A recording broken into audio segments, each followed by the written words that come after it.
मेरा नाम सुरेश है। मैं एक बड़े शहर में नौकरी करता हूँ।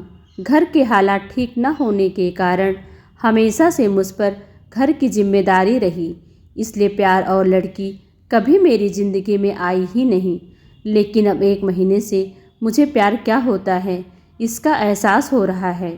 मैं जिस फ्लैट में रहता हूँ वो एक सोसाइटी में है और मेरे फ्लैट की बालकनी से मुझे रोड के उस पार एक लड़की अपने फ्लैट की बालकनी से बैठी देखती ही रहती है। शुरुआत में मुझे लगा था कि यह मेरी गलतफहमी है, लेकिन जब यह बार बार होने लगा तो मुझे यकीन आया कि शायद मेरी तरह वो भी प्यार की तलाश में है। मैं अपने ऑफिस से शाम 6 बजे आता और आते ही सबसे पहले बालकनी में जाता। मेरे आने के ठीक 5 या 10 मिनट बाद ही वो आ जाती और अपनी बालकनी की चेयर पर बैठकर एकटक मेरी ओर ही देखती। हम दोनों कभी एक दूसरे की तरह देखते, कभी देखकर हंसते। हमारे फ्लैट की दूरी इतनी थी कि हमारी आवाज़ एक दूसरे तक नहीं पहुंच सकती थी। शुरुआत में मुझे लगा कि मैं पागल हूं, लेकिन फिर धीरे धीरे मुझे यह अच्छा लगने लगा। हम दोनों करीब 1 घंटे तक ऐसे ही एक दूसरे को देखा करते, फिर वो अंदर चली जाती। मैंने ऑफिस से छुट्टी लेकर कोशिश करी कि शायद दिन में कहीं वो नीचे मुझे दिखाई दे तो मैं उसके सामने जाकर उससे बात करूं, लेकिन ऐसा नहीं हुआ। दिन में वो मुझे दिखाई ही नहीं दी। हमारे मिलने की जगह थी बस वो बालकनी और हमारा एक दूसरे को लगातार देखते रहना। मेरे रूम में मेरा एक पार्टनर भी रहता था। मैंने कोशिश की थी कि उसे ना बताऊं, लेकिन उसे धीरे धीरे पता चल ही गया। अब वो मुझे तरह तरह की राय देता रहता है। वो मुझे कहता है कि लड़की को एहसास करा कि तू उससे बात आगे बढ़ाना चाहता है। इस तरह दोनों कब तक बालकनी से एक दूसरे को देखा करोगे। उसने मुझे राय दी कि मैं एक दूरबीन से उसे देखूं तो उसका चेहरा भी साफ दिखाई देगा और उसे भी क्लियर हो जाएगा कि तू उसे पसंद करता है। उसने मुझे दूरबीन लाकर भी दे दी। मेरी हिम्मत नहीं हुई। मुझे लगा कि कोई उसका घरवाला अगर देख लेगा तो हमारी लव स्टोरी शुरू होने से पहले ही ख़त्म हो जाएगी। सिलसिला यूं ही चलता रहा। मैं बालकनी में उसे देखकर ही खुश हो जाता था, लेकिन अब मैं भी चाहता था कि बात कुछ आगे बढ़े। फिर मेरे दोस्त ने एक आइडिया दिया कि वो एक सेल्स कंपनी में काम करता था जो वाटर प्यूरीफायर बनाती थी। उसने कहा कि हम दोनों उस बिल्डिंग में सेल्स के लिए जाएंगे। मेरा मन भी विचलित था। मेरे मन में सवाल थे कि कहीं उससे मिलकर मुझे जो अभी खुशी मिल रही है वो भी ना ख़त्म हो जाए।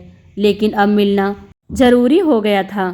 उसे भी एहसास होना चाहिए कि मैं उसे देखना चाहता हूँ। आखिर वो लड़की होकर पहले किसी भी बात की पहल तो नहीं कर सकती। आखिर मैंने अपने दोस्त की बात मान ली और हम दोनों उसके उस बिल्डिंग में जा पहुँचे। उसके फ्लैट के सामने जाकर मेरे पेट में जैसे कई तितलियां उड़ने लगी।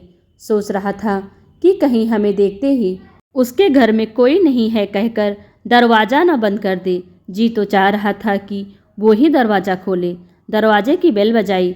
कोई अंकल ने खोला था। मेरे दोस्त ने अपनी रटी रटाई बात बोलना शुरू कर दिया। अंकल ने कहा, नहीं, हमें नहीं चाहिए। फिर वो नहीं माना और कहा कि अंकल, आपको एक बार दिखा देते हैं, पानी भी पिला देना।